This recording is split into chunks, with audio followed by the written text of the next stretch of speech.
Board of County Commissioners acts as a quasi-judicial body when it hears requests for rezoning and conditional use permits. Applicants must provide competent, substantial evidence establishing facts or expert witness opinion testimony showing that the request meets the zoning code and comprehensive plan criteria.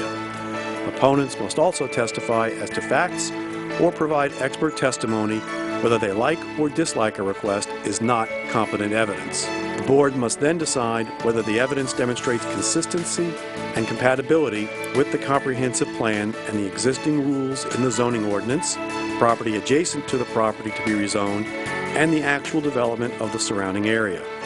The board cannot consider speculation, non-expert opinion testimony, or poll the audience by asking those in favor or opposed to stand up or raise their hands. If a commissioner has had communications regarding a rezoning or conditional use permit request before the board, the commissioner must disclose the subject of the communication and the identity of the person, group, or entity with whom the communication took place before the board takes action on the request. Likewise, if a commissioner has made a site visit, inspection, or investigation, the commissioner must disclose that fact before the board takes action on the request. Each applicant is allowed a total of 15 minutes to present their request, unless time is extended by majority vote of the board. The applicant may reserve any portion of the 15 minutes for rebuttal. Other speakers are allowed 5 minutes to speak. Speakers may not pass their time to someone else in order to give that person more time to speak. Good evening and welcome to the March 1st, 2018 zoning meeting of the Brevard County Commission. We have a quorum, so I'm going to call this meeting to order. Commissioner Smith, are you with us, sir? I am indeed. So good to have you along with us. And Pleasure. we're going to open this meeting with a moment of silence, if y'all would join us, please.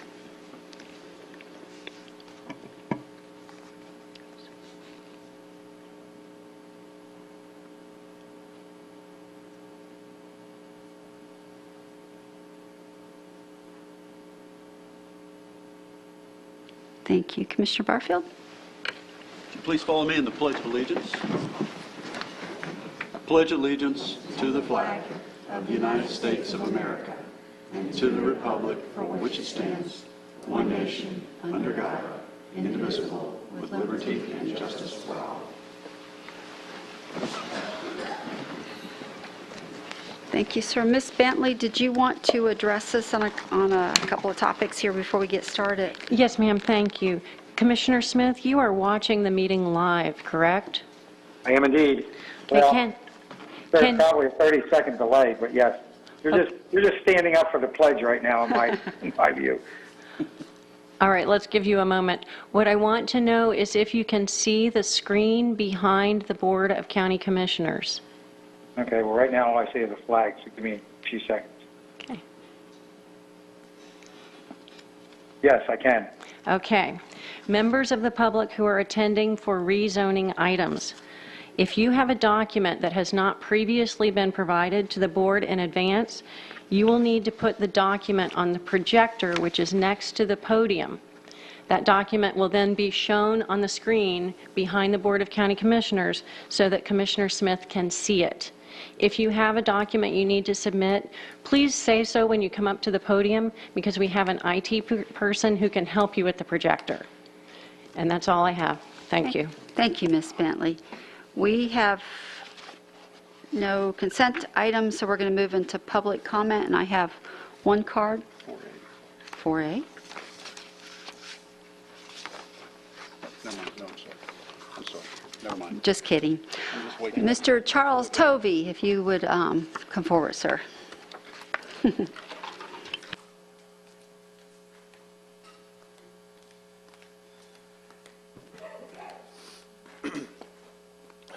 Charles Tovey, 2555 Roberts Road, Melbourne, Florida, 32940. I want to first thank Commissioner Smith and Commissioner Barfield for sacrificing your public lives to serve for our country and our county, and thank you, all of you, for serving our country and our community. Also, I would like to congratulate Mr. Barfield, Commissioner Barfield, on your presentation tomorrow night. Wish I could attend, and I'll be there in spirit. And I did use my moment of silence for you guys. my card is on property rights, and it's about zoning, and I efforted myself to have a home and a family and a life and things, and spent half of my life this far to do it. And it seems that I'm spending more time trying to have that life than I did to get that life. So I'm looking for permission. Do I have to ask my neighbor who is destroying my property and to find out what I'm allowed to do or what I'm allowed to have, since they have authority? Since why don't I call the police? That's the issue.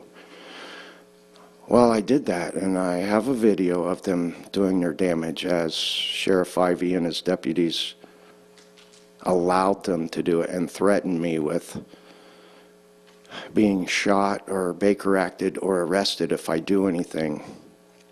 And it's been continuing, and it's been a continuous cycle. And whether the people are beating on me or shooting their guns or killing my cats, I'm always seems to be the culprit. And I only bought a piece of land and wanted a family and life, liberty, and no, they're jobs.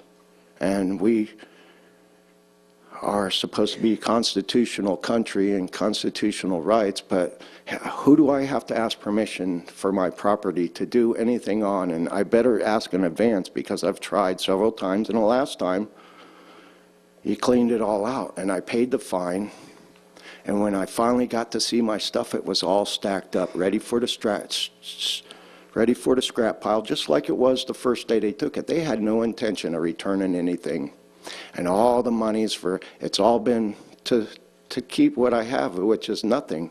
And there's protected palmettos at the end of my property, and I bought my property for numerous reasons, as I do anything, and more than one reason. And there's protected species, as well as the animals, the gopher turtles, and the bald eagle, and the sandhill cranes, and the black indigo snakes, and the list goes on and on. So who do I ask permission from? Sheriff Ivey, the Board of Commissioners, since it all stemmed from here, my neighbor. Thank you. Have a nice day. Thank you, sir. Commissioner Barfield, I apologize. There is an item under the consent agenda, and it is a board appointment recommendation. And if I may entertain a motion to approve District 2's board appointment. I'll make a motion to approve. I have a motion. Do I have a second? Second. Second. All in favor, say aye. Aye. Opposed? Passes 5-0. We will be moving into public hearings. Item A. Yes, thank you, Chair. Item 4A is a proposal by Alex B. and Melissa Altman, represented by Laura Young, for a request to change the zoning classification from EU to RR1 and the removal of 2 binding development plans on a property that's 2.58 acres in size and located off the east side of US 1 in Melbourne, north of the Pineda Causeway. We recently have received a proposed binding development plan, so they're actually proposing to replace the existing BDPs with a new one. I think the applicants are here. Thank you, ma'am. Commissioner Smith, I do have some cards on this item. Would you like to hear them first? Yes, I would, and I would also like to disclose that I met with Melissa Altman and her attorney, Laura Young, in my office. Thank you, sir. I also had a phone call, and I did turn that in as disclosures for the board. And I also did on February 26th. I met with Alex and Melissa Altman and their attorney. Thank you. Ms. Laura Young?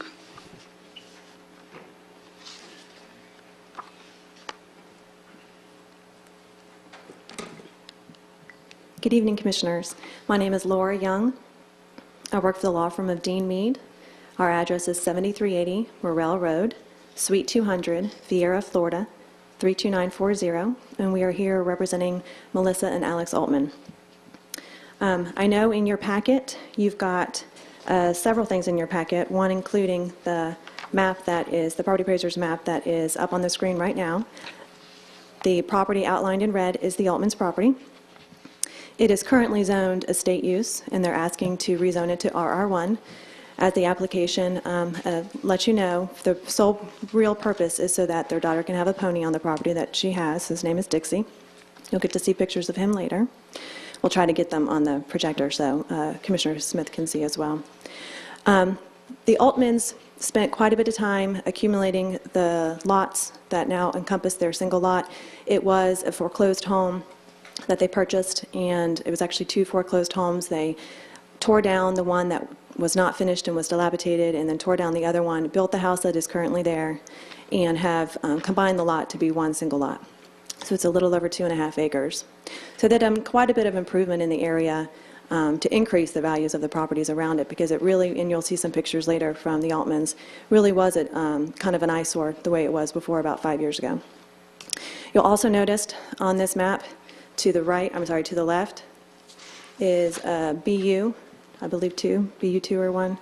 It's commercial property. The properties, of course, adjacent and closer to the river are all currently zoned EU, as is the Altman's property, including Mr. Bachman's property, which is to the south, and the Lund's property, which is to the south of that. Across US 1, you have an agricultural use as well as TI uses and commercial uses. And then to the north, you've got a county-owned property that's still much vegetation, general use, and you have general use below. So that gives you kind of a layout of the surrounding current zonings and uses on the properties. Let me see if I can work the projector. Oh, down. And there is just the zoning category, so you can see it without the aerials. So like I said, the Altmans are primarily seeking to have their daughters pony on the property. The use, or the zoning category that they chose, was the least change that could be done in the property area. They're not asking to be zoned to agricultural. They're only asking to be zoned to a higher residential category. That's actually more restrictive in some cases. Of course, it allows the pony, and the current zoning does not. So in that instance, it's not more restrictive, but it is much more in line with residential character of the current area.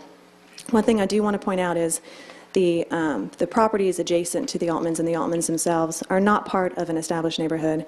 It is single large lots abutting US 1, abutting the Indian River. They were not developed as an established neighborhood. They have no shared entrances or facilities. They are truly separate, independent lots, large lots. And there is a lot of space in between the homes. Let me go back to this. You can see there's a lot of foliage, a lot of trees. There's a lot of space in between the homes. The location of where they're going to, or where they would propose to put the pony, is in the farthest west quadrant, closest to their house, closest to US 1. And that is for many reasons, one of which, the largest one being, to alleviate any site concerns that the neighbors are going to have. I did walk the property and did a site visit, and so I could get a layout of where everything was going to be. And you truly cannot see where the fenced-in area and the stall is going to be from Mr. Bachman's property, certainly not from the Lund's property to the south. The only time the neighbors to the north are really going to see the pony, and I understand there are other concerns besides sight, is if the pony is out in the backyard, not where he's going to be kept the majority of the time. We do know that the neighbors have concerns, and you have seen in your packet the objections. Of course, we appreciate their concerns. They're probably concerns that, they're normal, reasonable concerns for adjacent neighbors to have. However, we do feel that we can, there's a feasible way to mitigate those concerns to where they're, minimal at best, or minimal at worst, and not concerns at all, in our opinion, of course. The threshold for determining whether a rezoning is appropriate is if the rezoning is going to cause significantly diminish the enjoyment or materially reduce the value of the abutting lands. We do not believe that there's going to be a material value reduction in the lands. And in fact, there is a property a couple years ago that this board did rezone. It is located at, and I have another map here. It's owned by the Spains. The representatives for the Spains came before you in about 2015 to rezone it from suburban estate use, which is very similar to what these properties that we're dealing with today are zoned, to agricultural. And you'll see that's the Spain property right there. It's very similar. It's larger. It's about 1.5 acres larger than the Altmans. What they were doing was rezoning it to ag, and it was approved with the binding development plan that restricted certain high-intense ag uses, but did allow for up to 6 livestock, which could include cattle, goats, chickens, pigs. any of those number of livestock, which is very different than what we're asking for today. We're asking for 2 horses, and the Altmans and I have discussed with council a proposed binding development plan that we think could alleviate the concerns that the neighbors have. Would include limiting, if we get approved the zoning, we could have up to 4 horses per acre, which of course is not what anybody wants. They're willing to limit it to just 2 horses, and if necessary to 1 pony and 1 horse, because we understand there's a concern with the amount of waste. Also willing to put up additional landscape buffer, additional solid landscape buffer or natural landscape buffer, and also to, of course, they will agree to and abide by the best management practices that have been issued by the Florida Department of Environmental Protection for non-commercial, small-scale horse properties. And there is a ton of scientific evidence about how you do that and how you prevent it from leaching into the Indian River. One of the key factors is if you can have a 50-foot buffer between the river and where the horse is going to be located. There is a natural overflow on the land that's there before it gets to the Indian River, and it's technically considered clean once it gets there. And that's just one potential thing that the Altmans can do to prevent any concern that the Indian River is going to be polluted from their up to 2 horses. I know Mr. Bachman had sent us some additional objections in today, and I just wanted to quickly go over them with the remainder of my time. He is, of course, concerned that we're comparing our property to something that's not comparable, and I want to alleviate the concerns that the board might have on that. The Spain property that was approved unanimously by the board to allow for downzoning to agricultural use, the issue is that it's not necessarily that it's not an RR1. It's a use that allows horses and other livestock. And there are at least 15 or 16 properties up and down the east and west coast of Indian River between Pineda and 520 that are zoned AU that can and probably do have horses on them or other livestock. All have the same concerns that the neighbors have here, and there doesn't appear to be any issues with those. And in fact, we checked with code enforcement on the Spain property, and they haven't had any issues, no calls in from that property since it was rezoned to AU.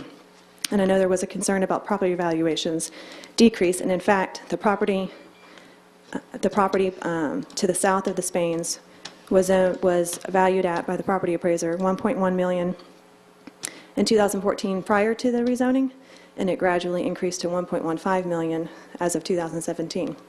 The Spain property itself did, as Mr. Barkman pointed out, enjoy a $100,000 decrease in their value, but we did speak with the property appraiser this morning about who appraised that property, and the reason was the improvements being dilapidated and not being taken care of. The value of the property itself had not decreased. So there's no real evidence that's presented that there will be a devalue or significant devaluation in the property values adjacent. And some would probably argue that there would be an increase in value, depending on obviously how you view the aestheticness of having a horse or a pony on your property. There were some other allegations in Mr. Bachman's second letter that was sent to the commissioners that I just want to address. He's concerned that there's a lengthy binding development plan. And I can assure you it's not lengthy. It's on the form provided by the county attorney's office that we always use. And it does have language in there that's required to be in there. The purpose of the binding development plan is solely to eliminate and mitigate the concerns of the neighbors. And I understand they're not going to be willing to agree to anything, but the Altmans are. And they're willing to reduce it to a pony and a horse, significant solid landscaping if that's what's needed, and agreeing to comply with all statutes, regulations, and BMPs that apply for their property. So we're here for questions, and I know the Altmans want to come up and also speak and have some documents they might want to put on the projector. Thank you. Commissioners, you have any questions? All right, I'm going to call Alex Altman.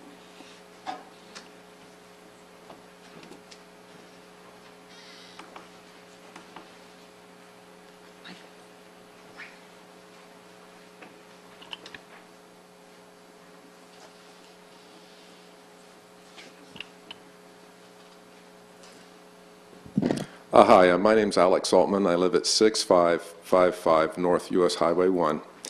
It was 2014 we purchased this home, and it was pretty much hollowed out. I guess the bubble had hit in the economy, and whatever happened with the previous landowners, I don't know, but everything that from air conditioners to stairways to doors, I mean windows, was removed. So it was a pretty depressed property, and the home that didn't come with the property was right next door, and they built the home. It was going to be a beautiful home, but they wasn't able to put the shingles on the roof, so they just dried it in, and over time the tar paper tore, and it had been like that for so long. The trusses had actually rotted through and was starting to collapse. So we was able to purchase that property. We tore it down. We really improved the property. And we try to be good neighbors. I know in the first letters from all our neighbors, they commented that we are good neighbors. And so with this horse that we're trying to, or pony we're trying to bring on the property, we're trying to make every concession with the constraints of the property we have. Like where the horse is going to be stabled, life should be about 30 feet from our house and probably 200 feet from the nearest neighbor's house. Any byproduct from the horse will be almost directly in front of our house, furthest from the river as possible. It might be over 400 feet, and it'd be almost directly in front of our house. And prevailing winds right out of the east, I really don't feel that we will make every effort humanly possible to be detrimental to any of the neighbors we have. Actually, I'm trying to think of something else here. Horse flies, I think horses are more of a victim of horse flies than a cause. I think that's probably why they called horse flies. If you're riding a horse and they get bit, that's probably where they got the name for that. Okay, Melissa, would you like to? I have pictures. Give me the mic. I'm sorry. You're I have- Marissa Altman? I'm Melissa Allman, yes. And I have pictures of this home that was there for 5 years. Okay.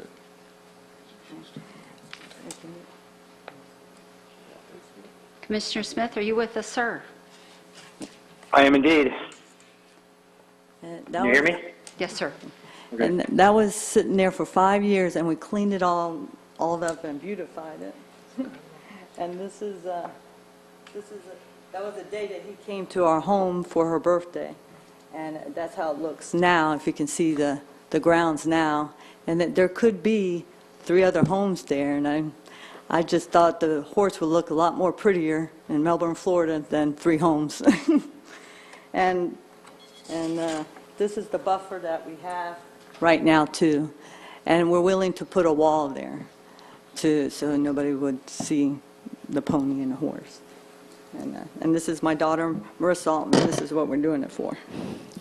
Hi, my name is Marissa Altman, and I have a horse named Mr. Dixie, and I want him home because after school it is too much going to the boarding place where we're at now, and it'll be easier if I could just walk out my doorstep and he'll be right there. Imagine in your mind if you had a loved one like I am with Dixie, and you couldn't be with him. Only once a week you can see him. And that's how I feel with my horse, Mr. Dixie, and that is why I want him home. Thank you. Thank you, ma'am.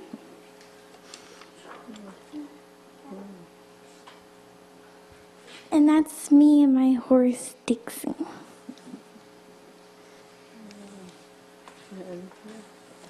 Thank you all very much. Yeah, Thank you, thank sir. you very much. Thank you. She spoke better than I did. She did pretty good. I have Mr. Sam Bachman.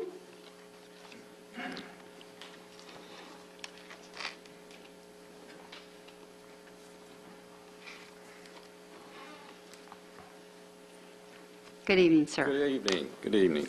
My name is Sam Bachman, and I'm the neighbor to the immediate south, 6505 North Highway 1, Melbourne.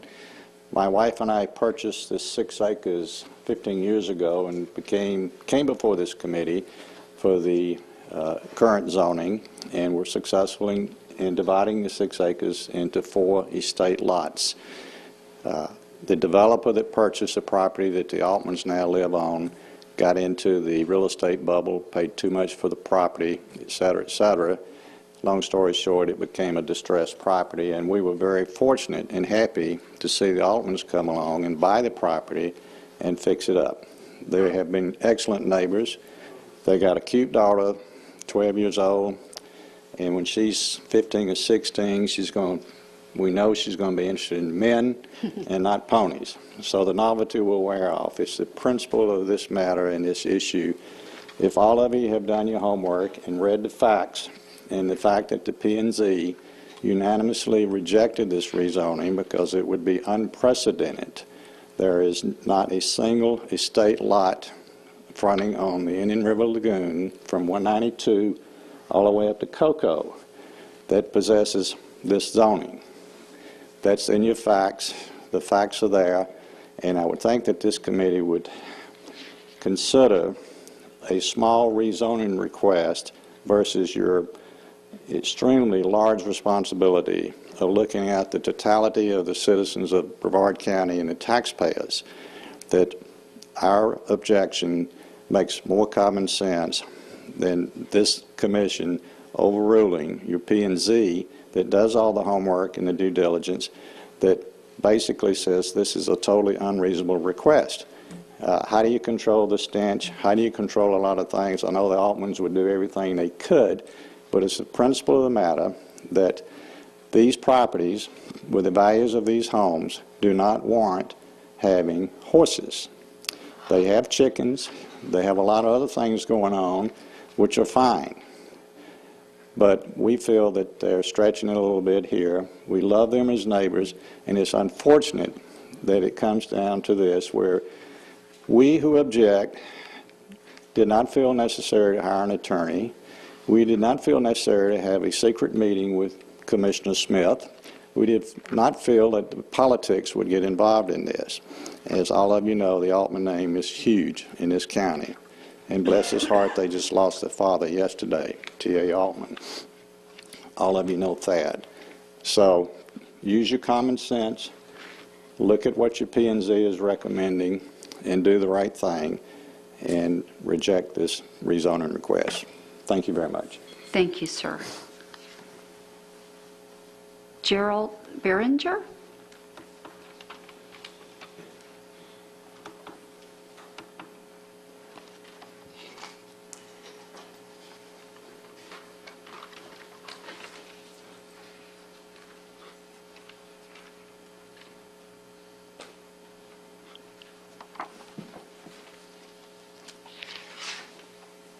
Good evening, sir. Commissioners, my name's Gerald Behringer. I'm the neighbor to the Altman to the north. Ron Lewis and I have adjacent houses that have about 400 plus feet of adjoining property line between the Altmans and us. It's like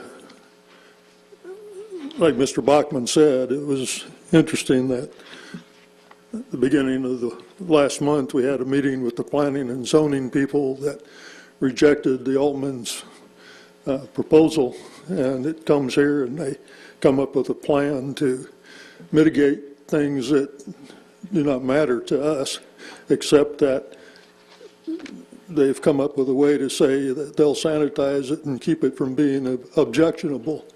And we have from experience, not from experience locally, obviously, because as Sam says, there's no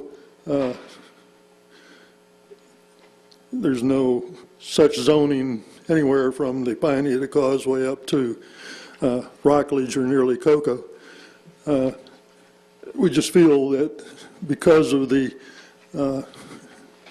what we perceive to be not only the environmental hazards, because they're on a creek that enters into the Indian River as well as being on the river itself, because I have a wife who's very susceptible to odors, and I've said in some of the material that you've got from the Planning and Zoning Commission that she'll go out of her way to drive around an area where livestock is raised just to not be hit by the odor involved.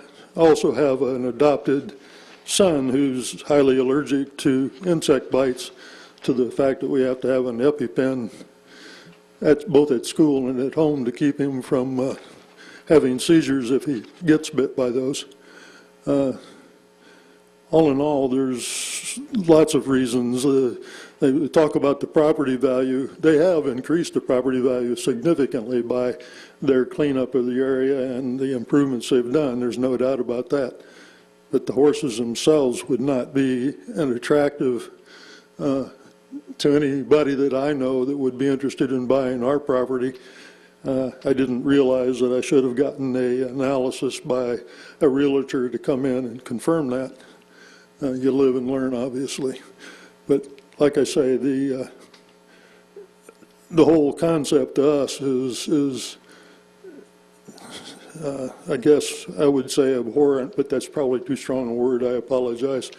It just never entered into our imagination when we built in 2005 that 10 years later somebody had come along and want to put horses into the property next to us. It was divided up into 3 properties, that, as Sam said earlier, originally, and then got combined back into one.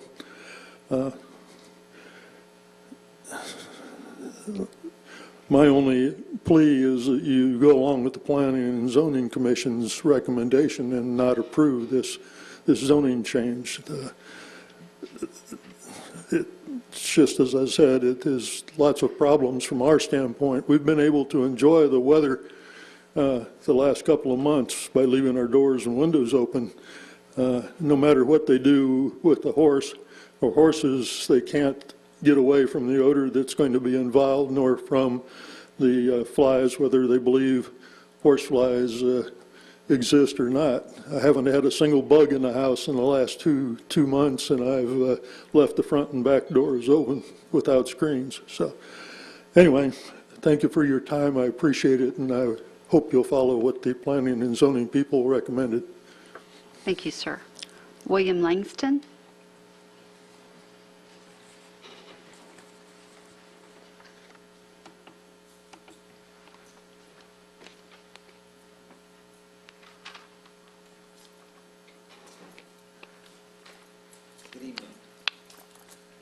I'm William Langston, 3149 North Courtney Parkway. This pertains to the parking lot and the CUP that's going to occur with the immediate parking lot That's the wrong changes. item. Is it? Yeah, if we marked it wrong. We'll call you back up here in just a I'll little be back. It was a Thank good you, walk. sir. Good, I didn't make that boo-boo, huh? No. Okay, that's the end of the public comment cards. And Commissioner Smith, did you want to weigh in, sir? Well, I'm curious as to what the other commissioners have to say. I've got lots of thoughts on this. You know, I would like to see that little girl have her horse, and while I don't think it would be overly obtrusive, my personal opinion, it would not be overly obtrusive to neighbors. The real problem I have is I think if I go back a few months when we were talking about rental properties and people that were just deciding that they were going to make their rental properties or their homes or rent them out to homeowners, vacation rentals by owner in the middle of residential neighborhoods. My comment to those people was, if you want to buy a rental property and you want to have a rental property, you should buy it someplace where it's zoned to be rental. And I think that's kind of where I'm going with this. But I would like to hear what the other commissioners have to say. But that's my initial thought now. Originally, I thought, gee, wouldn't it be nice to let this little girl have her pony?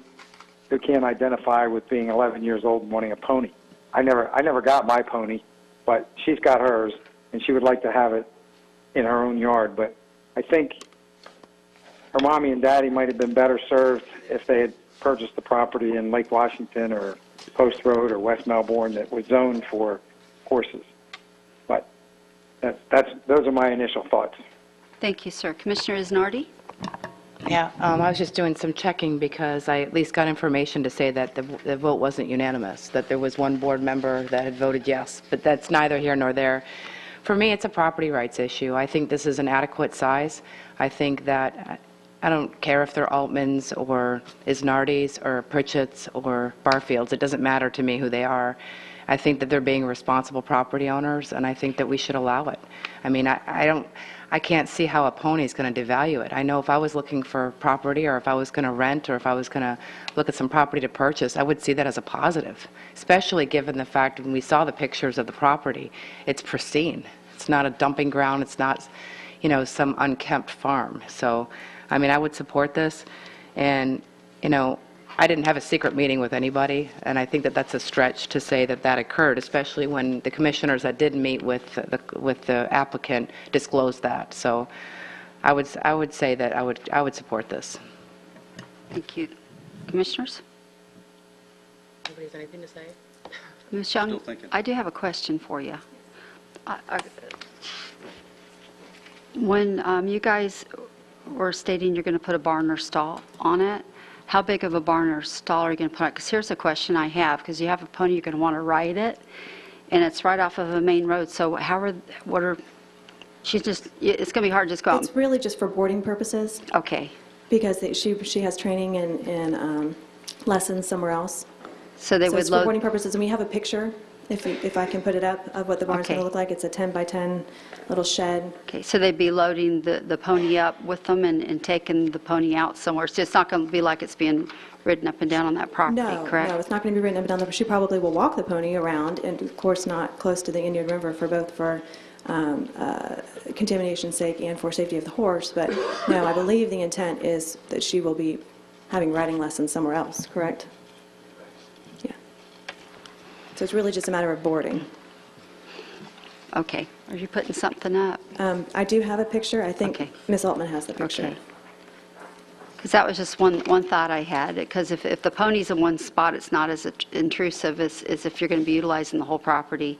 And then again, same with y'all talking about the river, we're really working hard to making sure that we don't have problems with nitrogen loads and these items going into the river, and it's hard to have a horse comply, Well, there So- are provisions in those BMPs that talk to how to reduce and eliminate any sort of runoff Right, into the you had Indian said River. that, but if you're walking the horse down by there, obviously you can't tell the horse, wait till we get back into the front of the Of course, property. but they're not so- even going to walk him past 50 Okay, feet. okay. Yes. So that would be in the binding development? Which we would be working on with council to make sure it's acceptable. But the things that I had talked to Eden about earlier and that are in the draft that we provided, but knowing it was just a draft, was to limit it to 2 horses, to have it sunset at a particular condition when they sell the property. And I know Eden and I have talked about how do we make that work. Okay. And then also to agree to comply with all the best management practices that are issued by FDEP Right, you and had others. said that. And any additional landscaping. So we can certainly put all those things in the binding development plan that will run with the land. Since we're doing this to facilitate her love for her pony, would you guys be willing to just do it with one pony instead of increasing the stress on the neighbors? And And of course, if that's what keeps it from being approved, of course, yes. But the reason for the 2 was they've done the research and they know that ponies get lonely. And also when she grows out of the size for a pony, they would probably need to get a larger horse, whether or not they keep it there or not. That's in the future, but Right, 'cause that's why they were there's thinking definitely a one difference pony. between a pony and a horse too, so. There is a difference, Yeah. correct. So that's why they are definitely willing to limit it to 1 pony, 1 horse. They do not plan on having a second horse there in the near future. I don't know if they'll want one before, but they didn't want to foreclose out that, knowing that they could alleviate all the other concerns. Okay, thank you, ma'am. Any other commissioners? Okay. Okay, Commissioner Barfield. First off, I take exception, as Commissioner Snarty did, about saying we have secret meetings. Just to be clear of how these things work, every constituent has an opportunity to come speak to individual county commissioners. And we'd have to declare, which we do when we talk to them. Anybody else has that right to come talk to us also. It's free and open. It's transparent. So I just want to be clear on that. The other thing is, there is precedence and something we've approved over on Merritt Island for this. And the distance which they're maintaining away from the river is sufficient.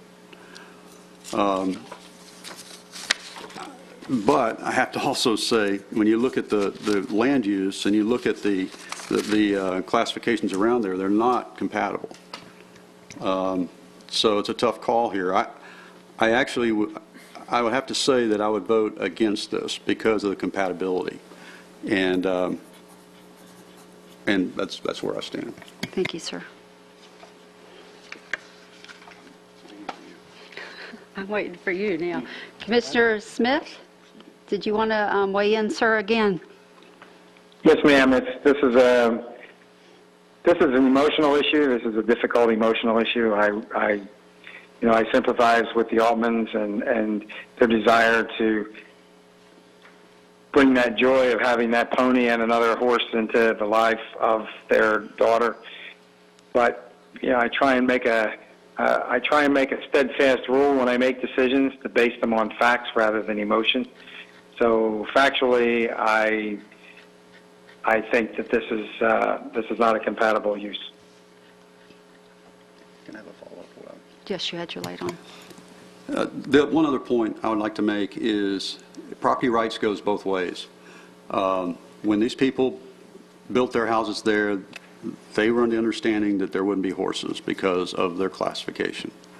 So I have to lean towards the other property owners when you look at compatibility to change that. It's not, is it fair for someone to come in and change it right next to them when they bought those houses, built those houses with that understanding? So. Commissioner Snarty? And Commissioner Barfield, I would agree with you if we didn't make those decisions on a biweekly basis, changing the zonings. The reason why I think why we should do this, or why I am in agreement with it, is because we have similar properties up and down. So, I mean, I don't know how you say yes to one and no to another. And again, I know we do it all the time, but I would disagree. I think that there's other properties that are similar. I think that the applicant has gone out of their way to try to appease the neighbors, and I don't see it as a devalue. I see it as somebody being responsible. If they wanted to have like a farm with a bunch of goats and herd of cattle and everything, I would be concerned. But you're talking about something that someone is taking off the property even to train with. So I think that they're being responsible homeowners. And even though this doesn't factor into the decision as far as the rezoning request, but they've already increased I mean, maybe it does, perhaps it doesn't as far as facts go for this particular thing that they're trying to do, but they've already increased the value of this land enormously, given what was on there before. So I think the last thing they want to do is devalue their neighbors or devalue their own property. So again, I'm going to support it. And I wish them luck, and hopefully there's 3 of us that agree. Commissioner Smith? Madam Chairman? Yes, ma'am. At this time, I need to disclose to the board that the binding development plan runs with the land. It's not tied to ownership, so even though the intent is good to tie it to the ownership, it really does run with the land, so it is a permanent. So it can't be removed? Well, until they come in and ask for removal of the binding development plan. So the concept of them terminating the pony at the sale of the property, that doesn't work. It So it runs would have with to the be land. them to come in and ask to remove it, so. Correct. Thank you. Madam Chair, Yes, sir, please. can I ask Eaton a question? Please. Would it be possible to put some kind of a sunset on this, like 5 years or something? The real question is whether or not it is an appropriate and compatible land use. The binding development plan is supposed to mitigate aspects of the use which do not fit with the neighborhood. For example, if you have an entrance to a neighborhood and you can configure the driveway so that it doesn't impact the neighborhood, it's not supposed to be an alteration of the use, if that makes sense. It runs with the land. It's not a time issue, it's a use issue. Okay, thank you.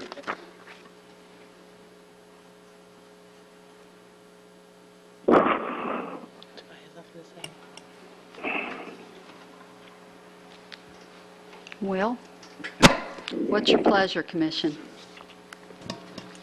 I'll go on a limb. Make sure I get the right number.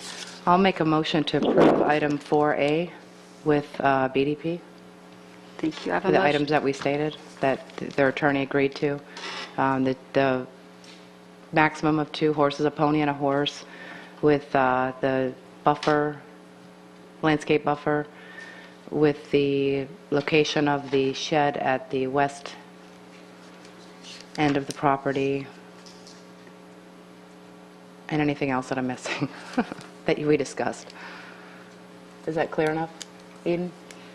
Do you want the best management practices inserted as well? Yes. I have a motion on the floor. Do I have a second? Nobody? Motion fails for lack of second. Wow.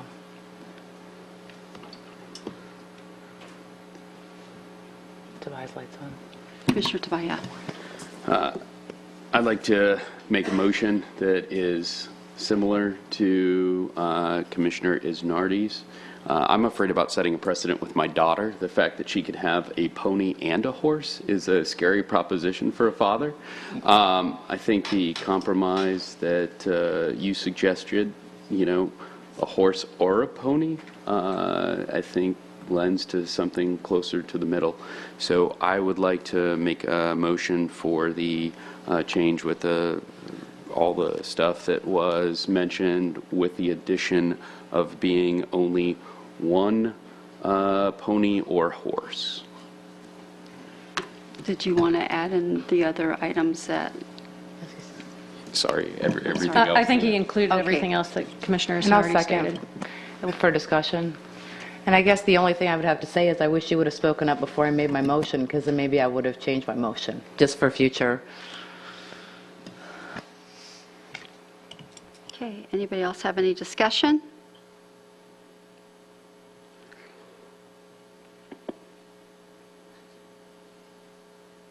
Okay, I'll call the motion. All in favor say aye. Aye. Aye. Opposed? Nay. Nay. Nay. Fails 3-2.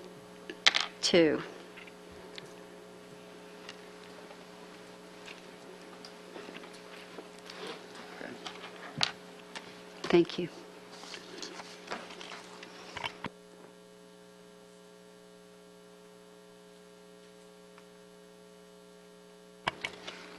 We're moving to item B. I think do we still need a motion on the item, or is that, we're okay? Okay. Okay. It would be cleaner if you could go ahead and make a full motion and vote on denial, so that it's clear for the record. Oh, certainly. Okay. Okay, Commissioners, I need someone to make a motion. What are we doing here? They want me Denying to, it. You have to make a motion to deny. I'll make a motion that we deny the request. I have a motion to deny the request. Do I have a second? Second. Second, all in favor say aye.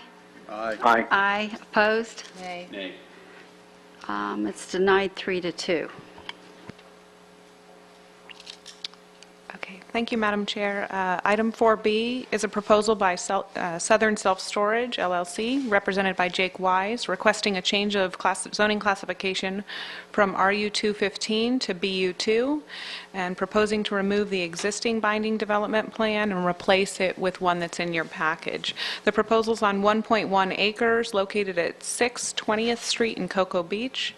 In the Cocoa Beach area in District 2, and P&Z's recommendation was approved with the BDP. Thank you. And we have a few cards on this item. And I'm going to go ahead and call the cards. The first card is Mason Williams.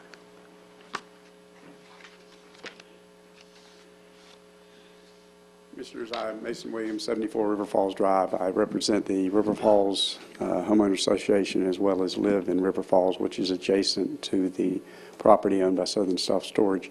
And we have no objection to the request, provided the binding development plan that has been provided to staff and discussed with the county attorney, I understand today, and that modification is acceptable as well, county attorney. We have no objection to approval of the request. Thank you, sir. And Jake West. Oops.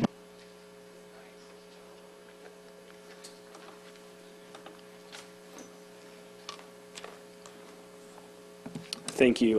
The applicant, and I'll keep it very brief. It is a unique piece of property in Cocoa Beach. It was an old rundown trailer park. It has commercial zoning that backs up to the north. It has a mini storage, which is the same use we're applying for, directly to the east across the southbound A1A. It has single family to the west, you just heard from the association, and then it has a large condominium to the south with a public right-of-way in between there. We had dozens of non-secret meetings with both the neighbors, both the HOAs, the condos, and the residentials. We did come to an agreement on the BDP, also working closely with staff. Came to agreement. We just had even some more discussions today with some minor modifications to the language that both associations and our client are comfortable with. So that I'd be happy to answer any questions you have and would appreciate a chance to respond if there's any other public comments. I do have one question real quick, because reading through here, I know we're wanting to do a wall waiver because there's already a wall there and there's a requirement, and putting a wall next to a wall is just kind of silly. So I did want to mention that because we're going to be approving this, being aware that there's going to be a waiver on the wall, correct? Yeah, the BDP is just clarifying their intent to come in the future, and I think what we're expecting from this is some understanding that you are expecting to see that in the future. Thank you, ma'am. Yeah, and not only that, we didn't want two walls next to each other. We agreed to some enhanced landscaping as well. Thank you, sir. There was a discussion of another change to the board, to the BDP. It's a simple change in paragraph Q on page 5. There's simply some language talking about what happens after a vacating. We're deleting that language because it happens by operation of law. So we're just taking out the additional language that's not necessary. Both associations have seen that, and so have we. We're all in agreement with it. Okay, thank you. Commissioner Barfield? Yes, I have to declare, I've looked at the property, and I don't see a problem with it, and I'm glad that the neighbors, you worked with the neighbors real well, and that's very important to us. So I'm going to make a motion that that we approve the request to change from RU2 to 15 to BU2, and replace the existing BDP with the as-amended BDP that we have, that's just discussed. Thank you. I have a motion. Do I have a second? Second. I have a second by Commissioner Isnardi. All in favor say aye. Aye. Opposed? Passes 5-0. Thank you so much. Thank you, sir. Item C. Okay, item 4C is a proposal for a code revision to Chapter 62, Article 6, regarding the minimum hotel room size. This came before you for legislative intent on January 9th, and the board voted to implement a green light document at that time, and this is the first of 2 public hearings on the item. Thank you, ma'am. I have a card on this item. Mr. Bruce Moya.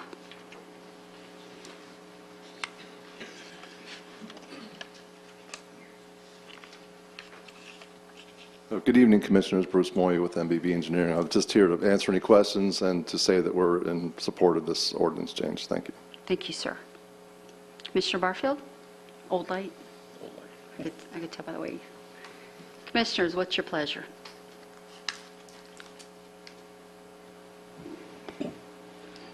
I'll make a motion to approve. Second. I have a motion by Commissioner Isnardi, a second by Commissioner Smith. All in favor say aye. Aye. Opposed? Passes 5-0. Thank you. Item 4D. Item 4D is a proposed ordinance change, a code amendment to Chapter 62, Article 6, the zoning regulations for overnight commercial parking. This is the first hearing. On December 19th, we initiated a legislative intent and permission to advertise. The proposal is asking to remove the permitted use, parking lot commercial, from of several zoning classifications and add back in non-overnight commercial parking to the same zoning classifications as a permitted use, and add the new use of overnight commercial parking lot as a conditional use. And there are several conditions outlined in the ordinance before you. P&Z saw the item on February 19th, and they made a motion to approve the ordinance with the recommendation that additional landscape provisions and a methodology for reducing the amount of pavement be considered by the board. Thank you, ma'am. I have a few cards on this item. Commissioner Barfield, please.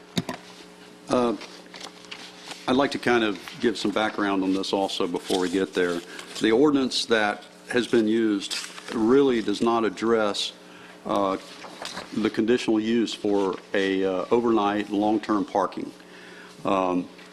This ordinance will not take away any property rights for the cruise parking. It just makes it, it helps us to address the safety issues and a number of other issues that impact when you have a large number, say 700 to 1,000 cars parked, all coming in at the same time and all leaving as other ones come in at the same time, and then all the bus traffic. It really puts a major problem onto the area, especially when it's right next to a neighborhood, and especially if it's during the school time or when if it's on Courtney Parkway and Kennedy Space Center is getting out.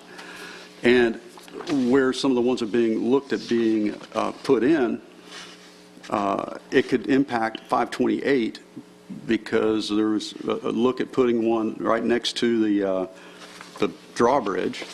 And so all this does is it causes a permit to be issued. And to do that permit, they have to go and get a study to see what that damage will be to the community, to the public safety, and most importantly, to the traffic. Because traffic it's peak time traffic that you have to be concerned about. And so that's all I'll say for right now, but I just wanted to give an intro to what this is about. Thank you, sir. John Shanson? How'd I do? Shanson. Chanson? Shanson. Mm-hmm. It is. Good afternoon, Commissioners. Thank you. I am John Shanson. I live at 7105 Briar Oak Drive, North Merritt Island. And I've lived there since 1980. Right now, Merritt Island has 3 overnight parking for the cruise. We have one on North Banana River Drive, we have one on Sea Ray Drive, and one on West Furman Drive, right across from the county's annex building, Commissioner's office. And now we're going to have 3 more, just the other side of the bridge. Within a quarter mile of the barge canal, we're going to have 3 more parking lots that are being permitted. And what that adds is traffic, of course, especially at the Smith Road traffic light and the barge canal.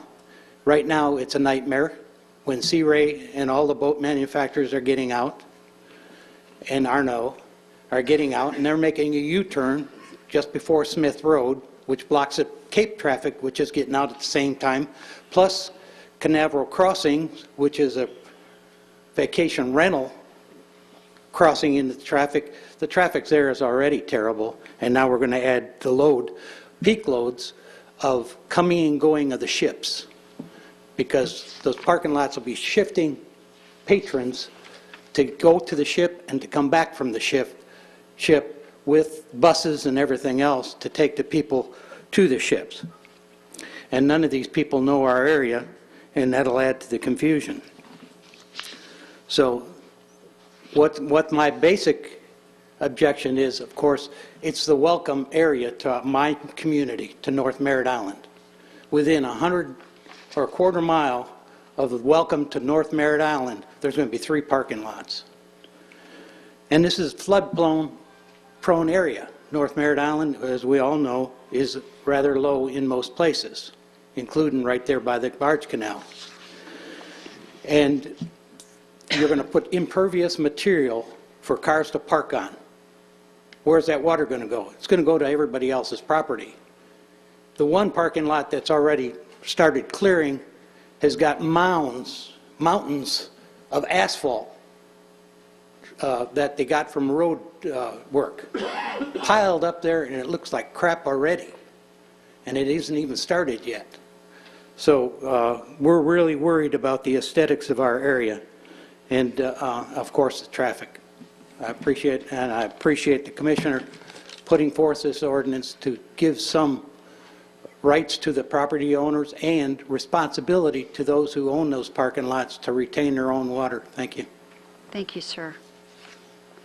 Jack Ratherman.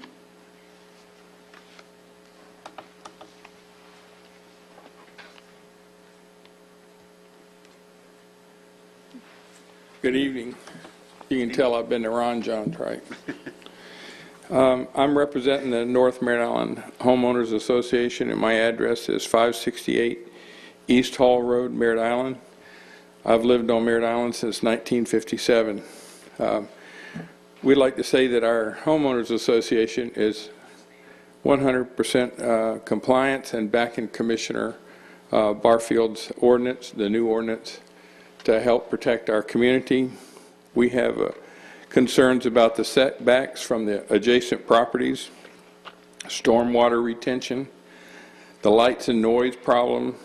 Are they going to have a natural buffer or buffer zone so that you can't see it? Of course, as Mr. Sansing said, the traffic problem. Also, remember that drawbridge, we have problems with it. A couple of Saturdays ago, the south side wouldn't go down. And I was told that the reason we have problems with that drawbridge is that drawbridge was made in Argentina, and that it needs lots of maintenance. The other thing that I have problems with looking at it is that we like to welcome people to our community, but the proposed site there doesn't have any facilities for a restroom, none. And I think that would be a problem. What about the covered, is there any covered area in case of inclement weather? You know, will this parking meet the American Disabilities Act? Will they be able to have access to their cars, you know, out of the wheelchairs?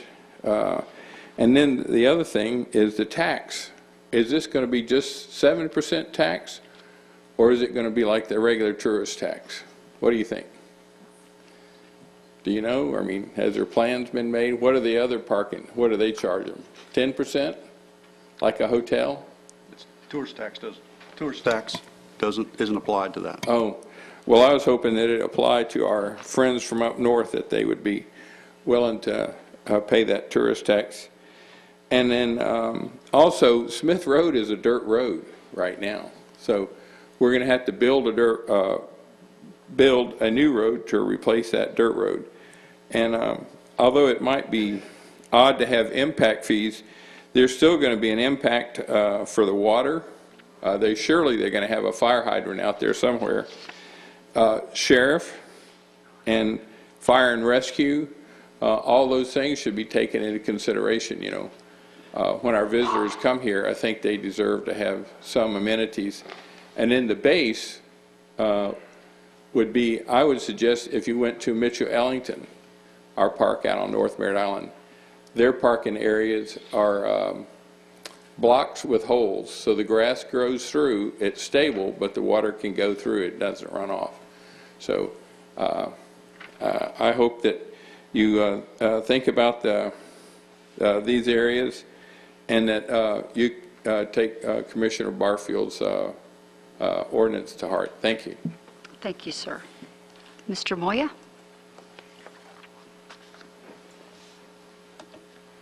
Yeah, good evening again. Bruce Moya, MBB Engineering. I almost think they're talking about my property that I'm looking at, at least maybe one of the three.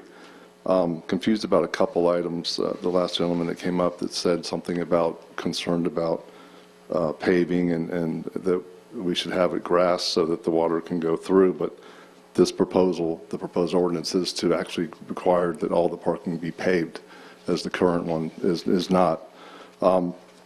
To go backwards a little bit, you know, a couple years ago, I think when the port talked about expanding, a lot of people got together and decided to look at parking lots to support the off-site parking, to support people coming to the port. And at that time, staff got together and put together an ordinance and some changes and say, okay, if we're going to have them, these are the rules. And now here we are again. And some of these people have made a substantial financial commitment to acquire property, hire an engineer, do the design, and then go ahead and put these facilities in place. Currently, we're working on the one on corner of Smith Road and State Road 3. We've submitted it for it's in the system for review. We started on this project back in May of last year. The owners started on it probably a year before that. And then here we are, ready for approval, and the rules are changing. and it could cause a significant financial burden on the applicant. So I think there's, from what I've been hearing, I don't hear a lot of science behind this. I hear a lot of talk about traffic. I mean, this site's a huge site, and if we put an industrial park on it, I guarantee the traffic would be worse, and it would be all at the same time as peak hour traffic, people coming to work and people leaving work.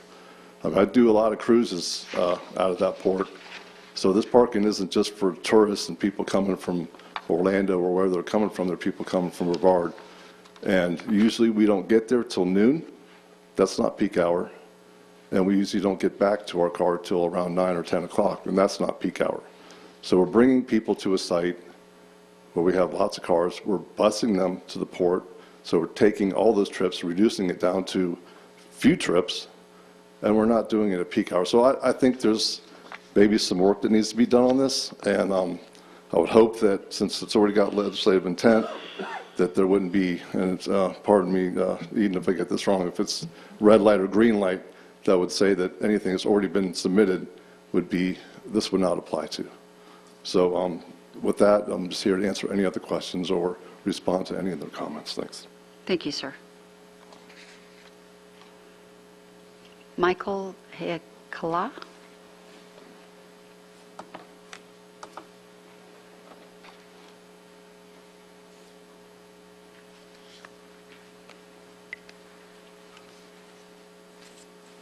My name is Michael Hercala. I live in Island Lakes Mobile Home Park, 14. I even forgot my address already. I'm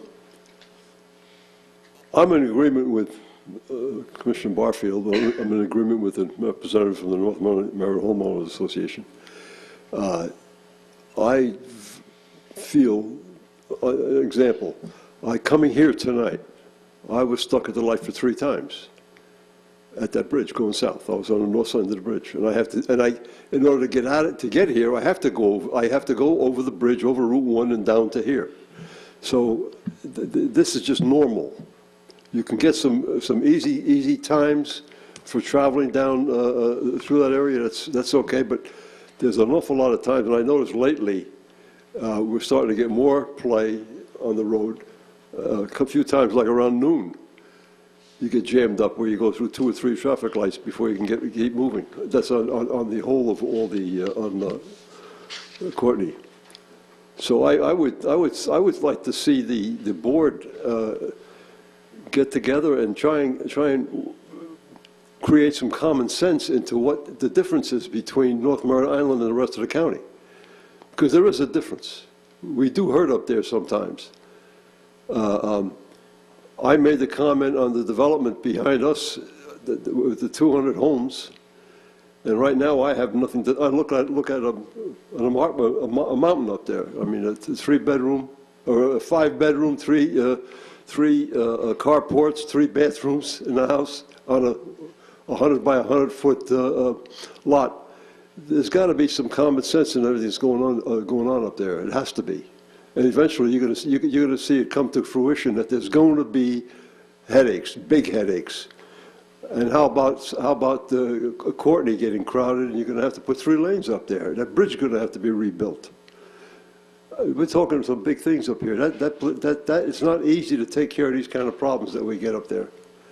And the more you put into that area, the more problems you're going to get. And like I made the comment before this board in the past, you're putting us in a position where it's easier for us to go to Titusville than to come down to 520 to do any shopping or anything else. Because the access to the bridge is screwed up just by that one development right there next to Tingley. These cars, if they want to come in or out of there, they have to go up to that turnaround up there to go in one direction or the other. They just can't come out of that parking lot and go north. They have to go down, make a U-turn, come back under the bridge again and go north. And when they're coming home, they have to go up, make the U-turn north on the barge canal to go into their area. Now, how many backups are we creating there? So all you're doing is creating problems. So I appreciate the help and appreciate some common sense. Thank you. Thank you, sir.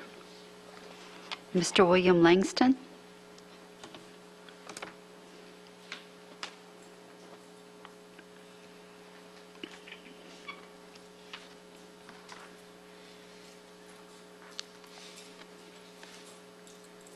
Hi again. I'm still getting over the pony story. 3149 North Courtney Parkway, Park Play and Cruise. First of all, I'd like to say I'm in agreement with everybody here, including you. I know that the Space Center occupied many, many employees before the shuttle finished. Those numbers are astronomical. I've witnessed that traffic go back and forth, and we've had this problem, and we're not going to really get any better at it except for what you can do with what you're trying to do now. So I'm in compliance, and I'm working with what these people's concerns are. So I've ordered my engineer to reduce the amount of cars that I have instead of the entire 6 acres to minimize it back so that I would not be as much of a problem. I don't want to be an eyesore. My designs and specs that were ordered to my engineer met specifications that when I talked with Liz Allward for over 2 hours, a great lady, very informative, she knew what she was talking about on a moment's hints. So we conversed, and it's real. You know, Miami-Dade County and all of their interactions of their bridges in short areas and congestion. Welcome to ours. Our port's getting $9 billion. We're going to have freight. We're going to have cruise boats. We're having an increased space center, and we've got 524. My hat's off to you people. I know what kind of work you're going to have ahead of you. But I do know that one gentleman made sense that's wanting his parking lot as well as where mine is. I've designed mine with the CUP in order. It's already paved. I do have millings, and that's a sub-base foundation. I do know by being in contracting work, they are a semi-pervious product. Okay, but I have designed this for stormwater to tie in with our existing county facilities. I have designed it with landscape. I've went over and above to make it look even more like a Disney attraction with pavilions, with sidewalks, with handicap. And I've even placed it back with the largest amount of the water to be retained in the front where there'd be a fountain. Because of that Chinese building that we've purchased well over a year or so ago, we had this in mind too. Because of course, everybody's trying to make a living and possibly retire. That's the goal, right? But I have respect for these people. They've lived there, and I know that. So I've made my provisions to do what I can do to accommodate what you're after. The only confusion I have at this time is what will be the extent to going on with the CUP, okay? How much further will it go before the 20th is here? Is this its entirety, what I've learned so far? I will communicate more so and ask for allowances for what we've already turned in, because we're kind of already there too. I got a lot of money on the table. That's me, and I do apologize, people, for the road millings that are piled up. I got involved with a contractor that was doing our port and the 520 area, and I had to get it now or I couldn't get it at all. And so it did reduce my cost. It has bothered some people, but that will go away. You will find that the landscape is extensive. I've included buffers between industrial homes that are to the south. I've made provisions to already include a wall in the back that's, a mound or a dirt or whatever we can accommodate. So what I'm trying to imply here is I'm working my best to make sure people are not uncomfortable with what they see and what will exist there. And the peak hours, he's right, the boats won't let you come until after 10 o'clock. It's an all-day boarding facility type schedule. If I go to a larger transport where there's more people at one given time as opposed to 3 or 4, that helps. So I plan on including this along with your plans so that I can work with you in order to accommodate. But it's kind of no return, a point of no return for me too. I've got most of my retirement on that table. And Ragona Enterprises and Donna, we are an item together, and she and I, and we live she lives on North Merritt Island, Indian Bay Estates. I live on the other side of the bridge. So I'm saying that I support it, and I also am looking forward to see how we can work it out. I hope that there's no hidden cost that's going to cause me to, have to go get me a pony and hide somewhere too. So again, thank you, and I appreciate it. Thank you, sir. Commissioner Tabaya? Thank you, Madam Chair. And I've got some questions for Tad concerning this proposal. If that's a series of questions, is that okay, Madam Chair? Please, sir. Can you tell me where this stands with the local planning agency? The local planning agency heard the item, what day did they? On February 19th.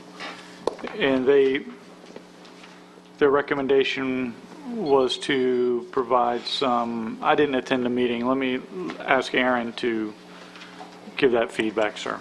Sorry. The motion from the LPA was for approval, but recommending additional landscape provisions above and beyond the code, which weren't proposed in the ordinance yet, and reducing the pavement on a reasonable basis. But they didn't direct us specifically with language about how that should occur. I think they were seeking board direction on some accommodation of impervious surface. Thank you. Will removing a permitted use from the zoning code negatively affect these commercial property values in the county? Or will this improve those property values? Changing it from a permitted use to a conditional use is what we're simply saying is that you have to have these conditions to I'm very satisfy familiar. that. My question is anytime you take a use from a piece of property, as is happening is there, will this increase or decrease, in your opinion, the value of that property? I don't know that I would be able to say that it would increase or decrease. You're limiting a use of the property. There may be other uses available. I'm not an appraiser. Sorry. Okay, so let me get this straight. We are taking an ability to do something from a piece of property that property owners currently have, and this will take away that right. Is that correct? As a permitted use, but you're also providing a provision as a conditional use for it. Okay. To your knowledge, does concentrating commercial parking lots into a particular area improve traffic flow during peak times in those areas? Concentrating them, I'm sorry, can you repeat the question? So my understanding is this is going to concentrate commercial parking into a smaller area. Is that going to improve the traffic flow, in your opinion? Concentrating the trips or I don't think that it would have an effect from traffic flow. That the concern is the movement of on-site to off-site.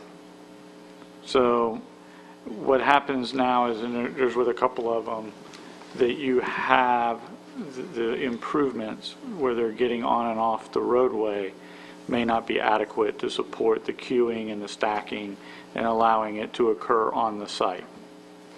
Do we require traffic studies now for people putting in these parking lots?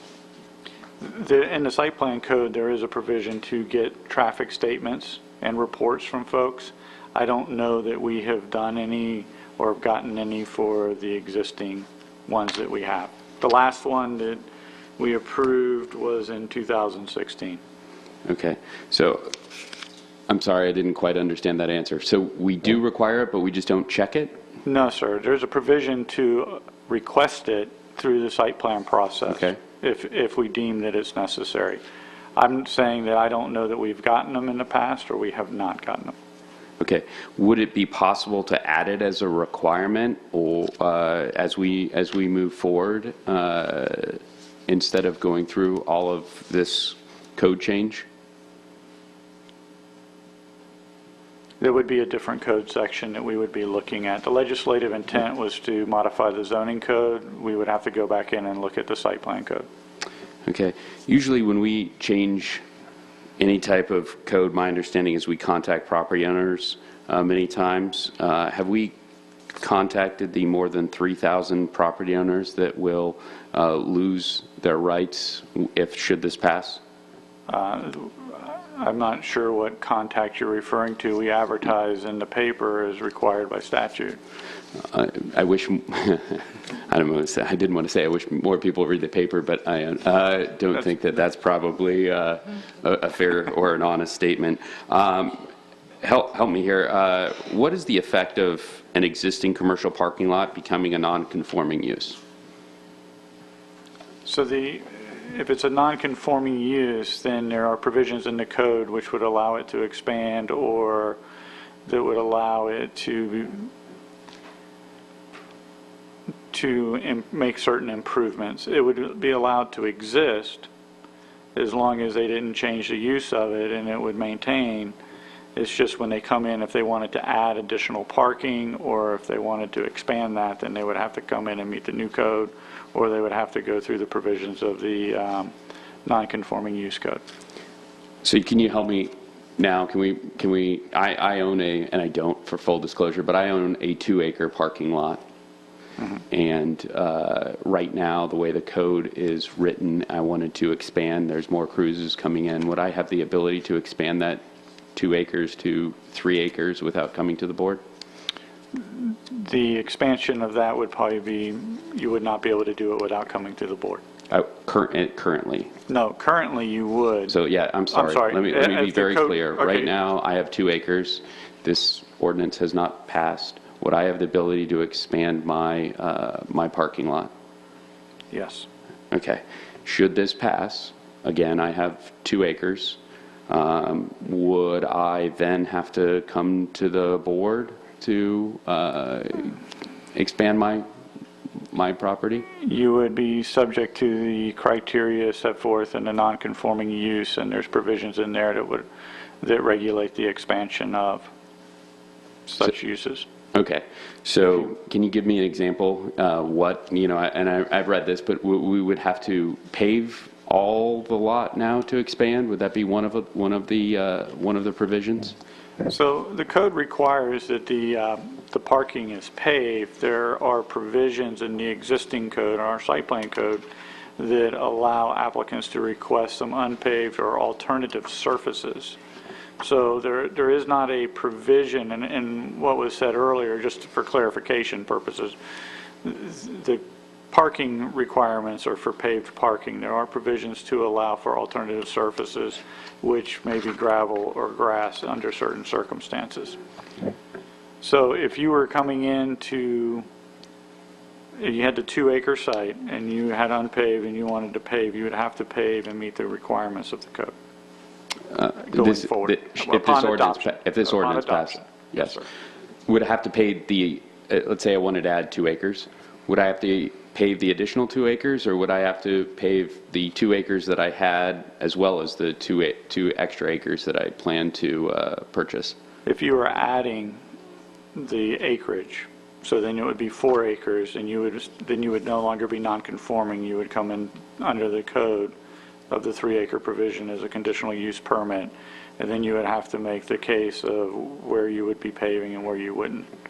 And I think that would be at the board's consideration, considering that you would have the pavement, or you would be non-conforming and you're coming into compliance through the conditional use process. And again, I know you said you weren't a property appraiser, but do you think having to come to the board and then potentially having to pave your entire lot is going to have no impact on the value of that property? Or in that scenario that I just outlined, do you think that could have a direct detrimental effect on that property or that business owner?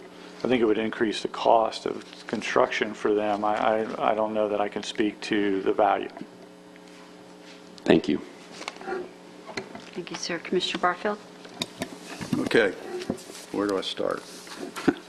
First off, a housekeeping thing. The Merritt Island Redevelopment Agency, they reviewed this, and I think each one of you all have a copy of it.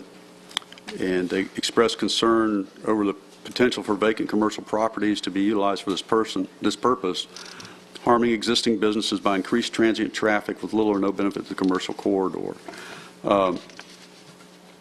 They voted unanimously to support the overnight parking ordinance that will create a conditional use process for appropriate review and consideration. Commissioner Tobias spoke of how many parcels. This is a map. The green is all the parcels that could be affected by this. Thank you, sir. So you can just see, especially when you look at the concentration towards 528 and some of the other major intersections, that would be, I mean, it's available to put a parking lot in for the overnight and cruise parking applications. First off, you want to put that up there for Kurt? Mr. Smith, we're putting it up for you so you'll see it.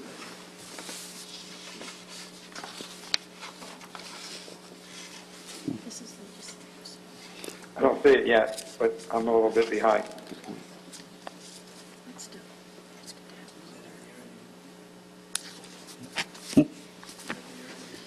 Yeah. You see it yet? You see me now? No.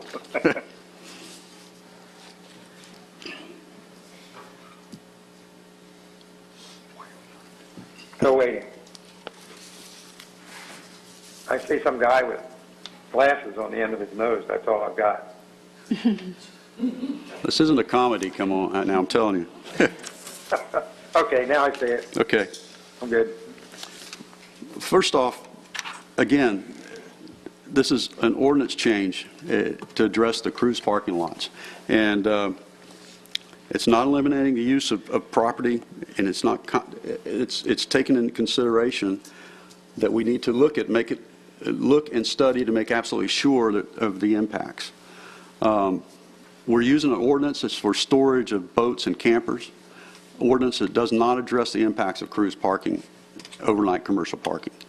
The storage of boats and campers ordinance does not address the traffic impacts, the lot size, doesn't comply with the commercial site plan review and approval process, if I'm correct, and the minimum conditions and the citizen process for transparency. And it doesn't look at compatibility. You mentioned the traffic study. We're offering an amendment to that, and to make the traffic language to read this way. It says, a traffic study, statement, or report of the traffic patterns, incoming and outgoing, shall be provided for the board to review to assist in determining if additional roadway improvements are warranted. A, the applicant shall be responsible for the design, permitting, and construction of all necessary roadway improvements. And B, the site plan shall be designed and the site constructed to facilitate all peak hour trips on site, so there's no queuing in and public right-of-way. The problem that we will see is the fact that the studies are normally done, if I understand this correctly, they're on average use per of the road. It doesn't take in consideration the part where, okay, you have cars all coming in and they're queuing up on the side of the road, which that does happen over on C-Ray right now. And when you look at a large number, especially when you have Courtney Parkway and you have a drawbridge that opens sometimes and sometimes it doesn't close, but you have that and it has only access into to North Merritt Island other than Nassau Causeway. So you're looking at emergency situations, you're looking at the egress out of that area, and then when you impact that all with the other traffic, all we're saying is we need to study that and see what the impacts are. That's partly conditional use permitting. We want to know going in, and without this, we don't have that option. So we just want to know how that impacts it. And when you talk about, I know Mr. Moya talked about it's the same as an industrial area. Well, no. You're looking at 700 cars coming in about the same time, and those leaving about the time 700 other cars come in, and as all this other traffic's going over 528 to get to their parking places. So it's a lot more to it. It's all intense at certain times. So you're also impacting the roads, the construction of them. So we're going to have to pay for that. There's no mechanism that comes from anywhere else. We'll be end up paying for the damage to the roads. So if you look at it also from the standpoint of a 7-day cruise schedule, what does that impact? If there's 3 days and 3 days, you're still doing that turnover twice a week. So you add all this together at the cruise schedule, and there's no, our infrastructure hasn't been designed or been prepared for dealing with all the traffic coming through there. So I'm going to go ahead and make the motion.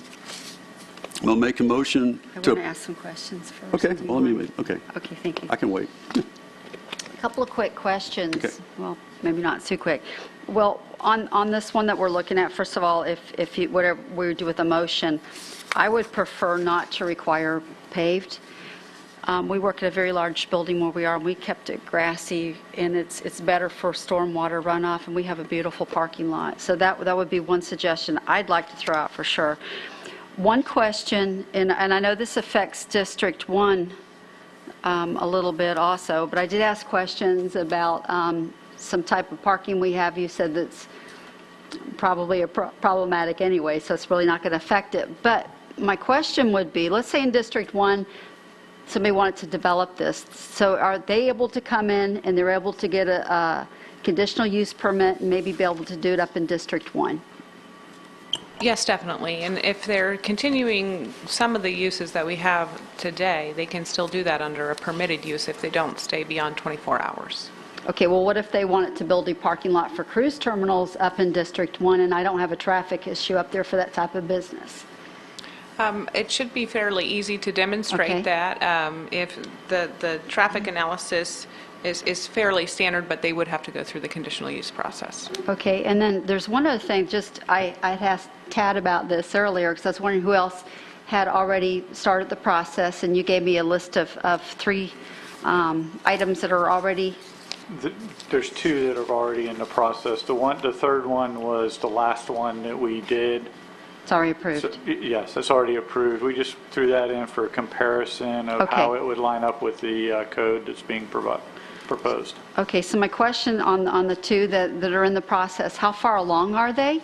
And are they still going to be able to do their project? And what's the unforeseen impact on these 2 entities right now that are already in the middle of it?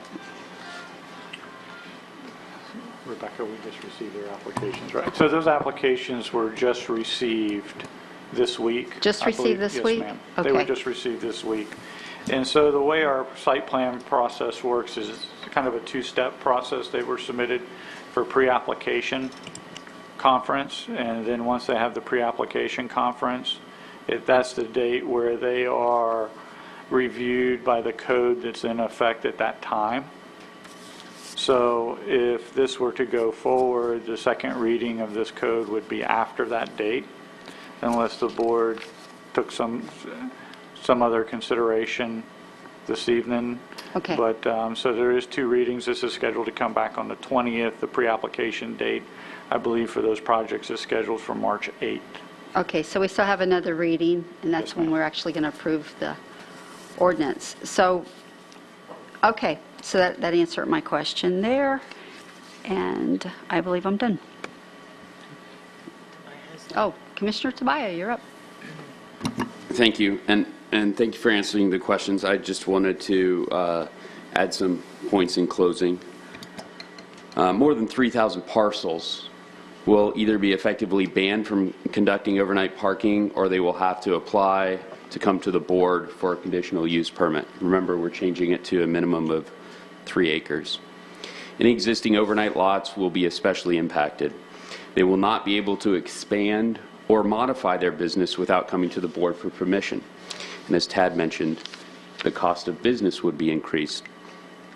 This ordinance will not help traffic in the area, but will make it worse by artificially forcing concentration in areas this does not apply to, such as Cocoa Beach. What this will do, and this is very important, is it's going to disrupt the free market in favor of certain hoteliers by raising rates because of reduced competition. Coincidentally, some of these individuals and groups who will directly and measurably benefit from this ordinance have donated to the sponsor of this campaign, of this sponsor's campaign. These include David Cabord, who has 2 lots, Cocoa Beach Park and Cruise, lots of honor. Robert Bogger, who has the Radisson Resort at the port in Cape Canaveral, the Radisson Resort itself, Cocoa Beach Hotel and Motel Association, the Ocean Partners Association that has the Hampton Inn Cocoa Beach, which offers park and cruise packages for the duration of the cruise. Oceans Partners Hospitality, which is the Days Inn Cocoa Beach, which also offers cruise packages for the duration of the cruise. if parking is really an issue, if parking is really the issue and it comes down to traffic, let's just make it necessary. Let's mandate that any new parking lots get parking studies that deal with the issues that we just discussed during peak times. I was informed that it costs anywhere between $3,500 and $10,000 to get a competent study that deals with peak times. That should deal directly with traffic. Otherwise, you're going to see this off-site parking that currently is $10 a day increase. The less parking lots that are there, the less parking lots that are available, the higher those prices will get. And I don't want to see that on our visitors. And we talk about property rights. We've got more than 3,000 properties that have been outlined on this 10-mile radius that will all have their property rights diminished. Commissioner Snarty? Madam Chair, I had a question for Mr. Moya. Is it okay to have him come back up? I thought you said that the applicant had applied like last year. Was that? No. That's when they started the process to get the property, design the property, discuss about how they're going to develop it, and settle on cruise parking. And some of the commission had answered, or had asked some of the questions of staff, but, I mean, in your experience, you're an engineer. I mean, you've been around for many, many years, not just as a county engineer, but as a engineer hired now for these developments. I mean, a paved surface versus a non-paved, I mean, which is more responsible for stormwater? Well, obviously, having a non-paved surface Right. allows more infiltration into the ground. And I just one clarification, is it either code or policy that currently the cruise parking or commercial parking lots only the driveways have to be paved and the parking does not have to be paved? I believe that's the way it's been implemented in the past. And this would require paved parking? Am I correct on that? There are the parking is required to be paved, but there are provisions for applicants to ask for it not to be paved in the code. But in the past ones that have been approved, There are some that it's have been been that. approved as grass surfaces. There are some that have been approved as millings. So, and there are some that I believe are paved. Okay. I thought there was a policy or requirement that they didn't have to be currently. I just wanted to make one comment about the traffic study. Every project that gets submitted to the county gets looked at to determine if a traffic study is required or not. Your traffic engineers look at that project, and if it trips the threshold to warrant a traffic study, the traffic study is required, and the traffic study is done for every use, not for just conditional uses, not just for permitted uses, for every use, if it trips the threshold. There are permitted uses in these zonings that you wouldn't even see. They're permitted uses. They don't come to the board. They just get built. They could generate 2, 3, 4 times as much traffic at the peak time. You guys would never see it. So the traffic study is already really required already. You can require it to force it for a 1-acre site as opposed to an 8-acre site or a 12-acre site. You're just penalizing the guy with the 1-acre site that didn't need to do a traffic study in the first place. So I think requiring it is kind of overstepping what that's already required by code and what's implemented by staff. So that's one of the things that I just wanted to throw out there in case you didn't know. Thanks. Any other questions or no? I don't have any. Commissioner Barfield? I'd like to ask Mr. Holmes about the traffic study requirements and all that. If you could explain that a little bit more. I don't know I understood all that. I believe the way our code is set up, if a development generates a certain number of trips during a peak hour, then it passes a threshold for requiring a traffic study. And then that traffic study evaluates the impacts of that development on the public transportation system and identifies improvements to mitigate those negative impacts if they're warranted. I don't know exactly what that threshold is. So would that would have to be, in this situation, would have to be done through a CUP. Is that correct? that. Are you asking if that would have to be done through the CUP. currently? Yeah, now currently. So when we get the CUP, one of the things that the board takes into consideration is traffic.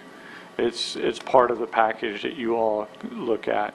What the code says is that a traffic impact analysis identifying the projected trip generation and the roadway configuration, including impacts to the surrounding roadway infrastructure and proposed improvements to support the intended use of the property. That's what's in the site plan code. That's what Mr. Moya is referring to. That's how we currently look at it today. So the thing is here is what the concern I understood when we were talking about this before was that as these come through and the board is looking at it now as a conditional use, this is when they would be evaluating the use on that property. One of the things that you would want to have to take that into consideration, whether it's appropriate or not, would be to have that traffic statement at that time. You wouldn't want to go through the conditional use process and approve a site, and then when we get to the later step in the process of reviewing the site plan, then have us determine that there's traffic concerns or issues that would affect the site that you could have had for your consideration when you were looking at establishing the use. So we don't get to use that traffic data. We wouldn't have that to be able to issue the permit. Does that make sense? The way it is right now? Yes. Okay. So, okay. Well, that got me off here a minute. So, the CUP process, I mean, we use that a lot. We use it on bars, and it comes to us. Every CUP comes to us, correct? Yes. So what this does is it allows us to look at it and make that determination instead of it going all the way into the permit site planning process. So it's just like, I mean, how many different things have we approved for CUPs? It's a lot. So again, we're not impacting the ordinance. I mean, this is not impacting property rights. What it's doing is it's protecting the safety of our citizens. And I'll tell you, that's primary consideration why I'm bringing this up, because I'm really concerned about the safety. And all we're doing is assessing it up front, and we're giving a conditional use permit. All of these areas that are in green on this map, they may well be able to do this if they fall within it and they can show that the traffic is not impacting the residents, if it's not causing a public safety issue. So with all of that, I'd like to go ahead and make my motion. And the motion is to approve the first hearing of the cruise parking ordinance with the new traffic study language and to require all applications currently being reviewed to submit a traffic study that follows the cruise parking ordinance language. It's not part of that part of it's not part of the CUP. It would be good to see so we know exactly what the impact's going to be. It will not have to go through the CUP process, nor will it slow down the process, as they are required to submit a commercial site plan for traffic for the current process. It will be in that. So that is my motion. Would you be willing, sir, to throw in not requiring all the parking spots to be paved? I think we already have that covered. I don't think so. Because if you were saying paved, or they can come through to... There are provisions in the site plan code that allow the applicant to request an alternative surface to pavement. Well, I just don't know why we're putting it in there then. So we can look at, if you want to, if it's the board's pleasure to rely on the language in the site plan code, then we can look at tightening that up, or we can look at having some modification to that language coming back. That would make me a little more comfortable. Okay. Madam Chair, Yes, sir. with regard to paving versus non-paving, I don't have the same reference that you do, but I'm trying to look at this, and I'm thinking, if you have an unpaved lot and you have typical Florida summer rain, you're going to be asking these people to park in some very, very muddy lots. Am I not correct, or am I missing something? I just have a personal, we have a 1,200 car parking lot where I work, and we never have mud. It's grassy, and it's been landscaped properly, and therefore the water runs off into the ground, and we don't have as many stormwater issues on our parking lot. So I love it. Well, and I appreciate that, but I'm just trying to think, if you have 700 cars coming every 2 or 3 days and leaving, and then another 300 cars or 700 cars moving back and forth, that's a lot of traffic on unpaved roads. I mean, unpaved property. I'm no traffic engineer, but that would concern me. That's one. And Mr. Tabaya, I'm a little, I missed it, I guess. You had mentioned that the hoteliers would benefit if these lots were not out there, and how do they benefit? How does that make them? I'm sorry. Commissioner Tabaya, would you like to respond, sir? Thank you, Madam Chair. I didn't do very well in economics, but I remember that supply and demand curve. This is going to have a minimum lot size of 3 acres, if I'm correct.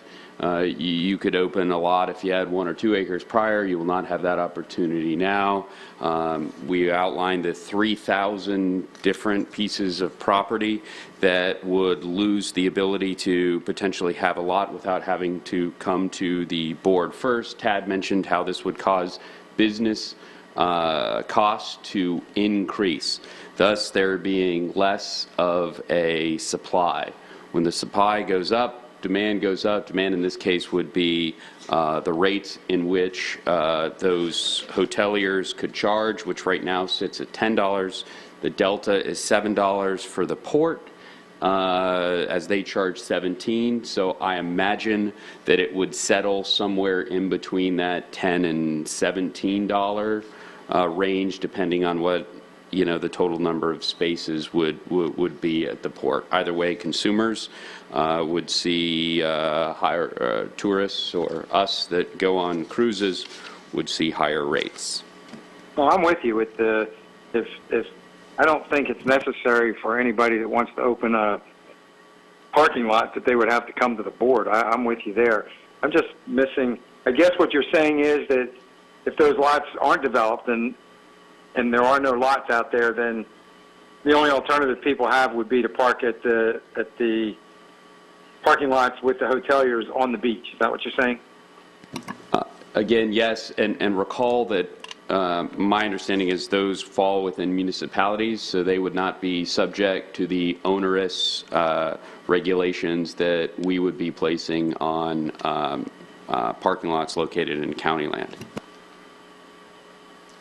All right, I understand. Well, just for the record, I think that a certain amount of people are going to want to stay at a hotel. It's easier for them. They can spend the night, and then they can just leave their car there and get a shuttle out to the port. But just like hotels around airports do the same thing, a lot of people would rather leave their car parked in the safety of a hotel rather than in a lot near the airport. But I'm with you. I think that if people want to open up parking lots, they should be allowed to do so just by going through a permitting process.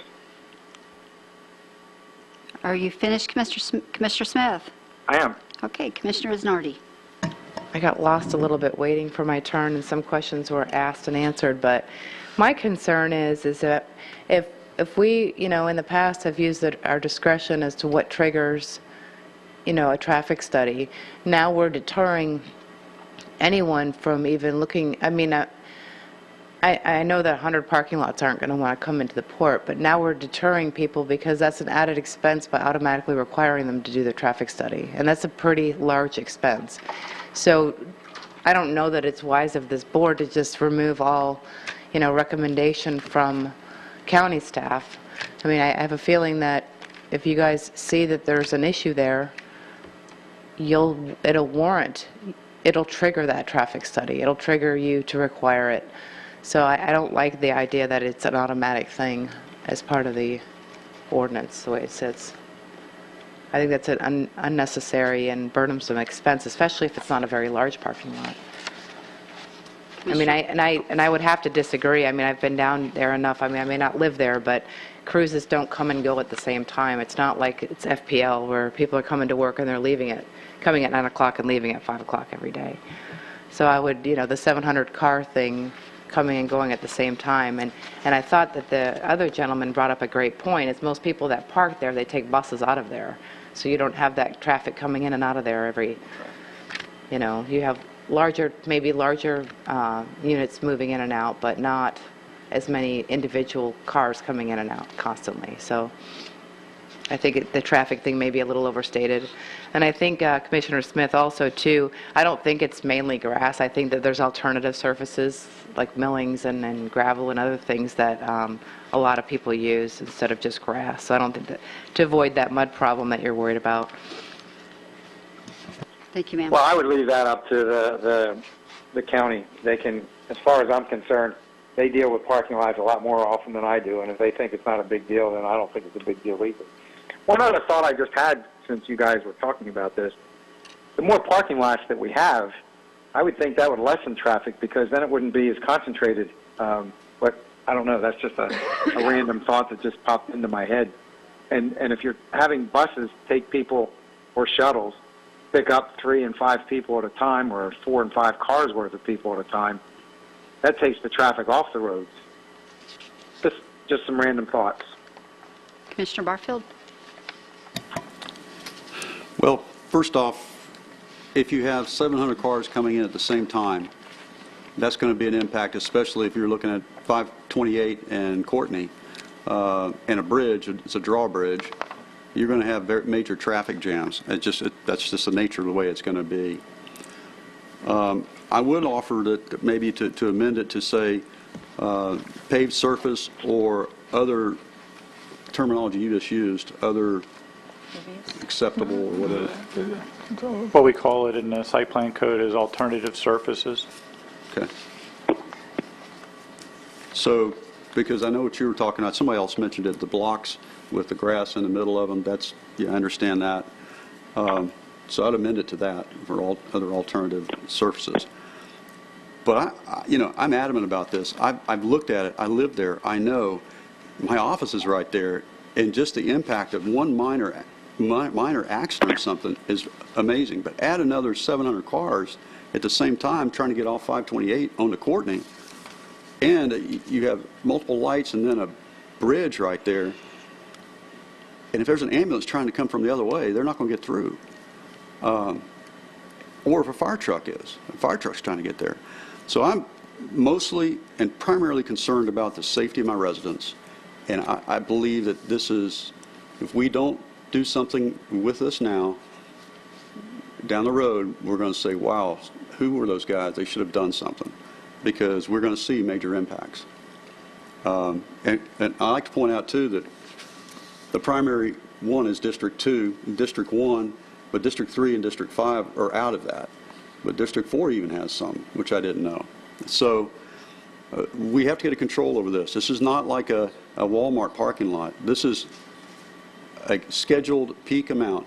And Commissioner Smith, you're right. It should take the cars off the road once they're there. But they're all on at the same time when they get there and when they leave. And what you're also doing is you're adding buses into the mix too, because they're rotating them back and forth to the cruise line. So it's all the timing on this. And you add multiple parking lots at the same time on the same schedule, and you're going to see an impact. So I've made my motion, and I will amend it to paving or alternative surfaces. And that's what I stand with. Thank you, sir. Madam Chair? Yes, sir. Yeah, I've had some more thoughts. We keep coming back to the 700 in one parking lot. If we have 3 more or 8 more or 12 more parking lots, then you're going to have a finite number of cars because the amount of ships that come and go there are, because of the small area of that port, you're never going to have 20 more ships added to the list. It's just not going to happen. So I don't know that we would ever see a bigger influx or a larger influx of cruise ship passengers. So if we had not one lot, but say, let's just be silly with a number, let's say we have 20 lots. Now we've taken the same number of cars, but we've spread them out over a bigger area. I think that might be kind of like a self-policing type event, because you would have more cars spread out in a larger perimeter. So that's another thought. I appreciate Mr. Barfield's concerns because he does live there. I don't. I'm just kind of trying to be a devil's advocate here. I would really like to study this a lot more. I would like to sit down with Mr. Moya and some other engineers. I'd like to sit down and talk to Tad as well. Unfortunately, I'm just out of town right now and for the next couple of weeks. But this, if we vote on this tonight, it doesn't really mean anything. We It's still only have the another first hearing. Yes, sir. It's first hearing. right. Okay. Okay. So we're not putting the final stamp on this by any No, means. sir. All right. Commissioner Tobias? It's the old light, I'm sorry. Old Light, thank you. Okay, I do have a motion on the floor to move forward with the first hearing with the amendment with the parking. Do I have a second? I'll offer a second so we can have a vote. Okay, I have a second. All in favor, say aye. Aye. Aye. Opposed? Nay. Oh, passes 3-2, and we will come back with this item for a second hearing. And that is next zoning. That'll be heard March 20th. Thank you so much. And just as an afterthought, Yes, ma'am. if you'll humor me, we probably should discuss, too, about the existing, what it means for the existing applicants. Yeah, If anything. That's gonna be something I'm gonna do a lot of work on also, just to make sure that we're not causing harm. I know it's moving forward. I've picked up Virginia Barker's line of cause no harm. So that's what I'm gonna be looking at too, to see if we're gonna be able to take care of the applicants already on board. Thank you. I'm sorry, can I get some clarification? Because I think I heard two different things. I thought one was existing commercial parking areas? The two applicants that have Or already, is it just the two applicants The two. that we have in place? yes, sir. Okay. Okay, we're gonna move into, oh, we're done. Yeah? Do you have any public comments? No. Where's everybody going? Okay, we are going to move into board reports. County manager. No report. Thank you. Ms. Bentley. No report. Commissioner Barfield. No report. Commissioner Tobias. Thank you, Madam Chair. While I would not have brought this up, yesterday the Port Authority held a public meeting with their CEO. Aside from getting a $14,000 raise to $364,000, they gave a presentation on the county portion of the land at Jetty Park. This presentation and discussion that followed was very informative as to why there has been no resolution since the lease expired in 2015. There were some suggestions that they would demand that we put the issue on our agenda. To be clear, Port Commissioners, you do not set our agenda. First, to alleviate the concerns the Port Commissioners and CEO expressed on our behalf, let me assure you that as our tenants at will, that Mr. Abadi has studiously kept us informed about the negotiations regarding Jetty Park, and he's answered all questions that I have had. Contrary to popular belief, our county manager has not gone rogue. Despite Port officials repeatedly claiming that they do not require any county taxpayer funds, the Port CEO has suggested the Brevard County taxpayers give the Port 9.6 acres of beachfront property with a deed restriction. After that restriction expires in 20 years, the Port would then have the ability to sell that property with county taxpayers receiving zilch.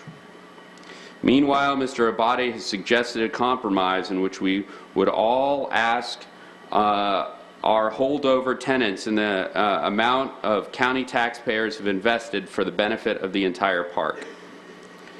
It is my understanding that these funds would then stay in the district and within the Beach and Riverfront Fund, and would have allowed the port to continue to claim that they don't require any county taxpayer funds.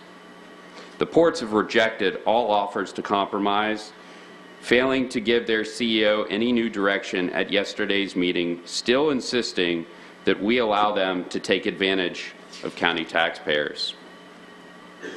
While we can all agree that an amicable solution which keeps Jetty Park whole would be ideal, the county does have options. I will not support the status quo indefinitely. I will not support leasing valuable county land for $1 a year. I will not support giving away valuable county assets which taxpayers invested in. I will support a reasonable compromise, the sort Mr. Abate has suggested. If some compromise cannot be reached, the county may have no choice but to take steps to remove our holdover tenants from the property in order to protect taxpayer assets. While our county does not have the funds to build a $23 million tower with chameleon paint, or to pay Mr. Abate at the rate a port commissioner or a port CEO gets, the county manager has my full confidence and support in these negotiations. And here's the conclusion, and mark my words. I would suggest the support of our partners at the port, and that they keep in mind that while this board has been split on many, many issues, it has always been in unanimous agreement of support for our county manager. They can be assured that this action that he takes is in the direction of the board and hence the best of the citizens of Brevard County. Thank you, Madam Chair. Thank you, Commissioner Tobias. Commissioner Smith. Commissioner Smith, are you with me? Can you not hear me? No, I can now. You're with me. Okay. Do you have any reports, sir? Having taken so long for you to hear me, I lost my emphasis. After Mr. Tobias finished, I said, here. Okay. I have no report, but this is definitely an issue that we need to address.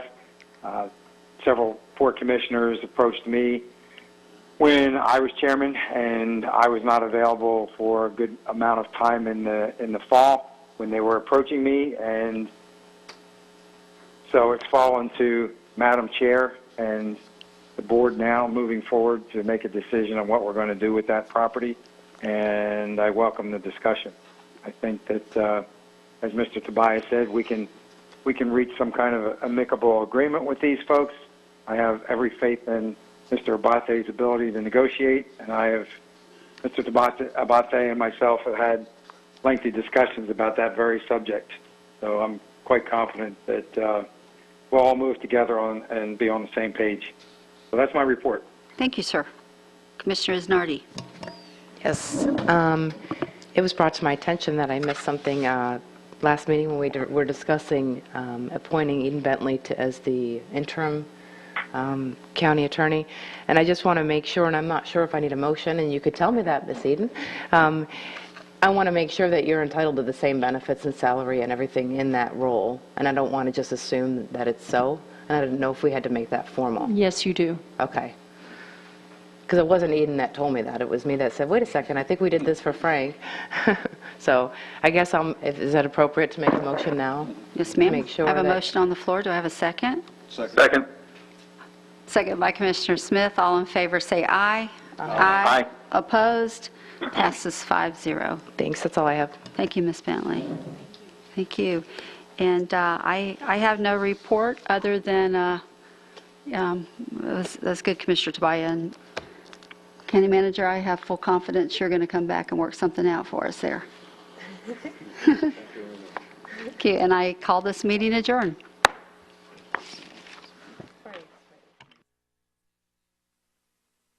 The opinions expressed by any member of the public during any period of public comment do not necessarily reflect the views or opinions of the Board of County Commissioners of Brevard County, Florida, Space Coast Government Television, or the program sponsor, and are solely those of the presenter.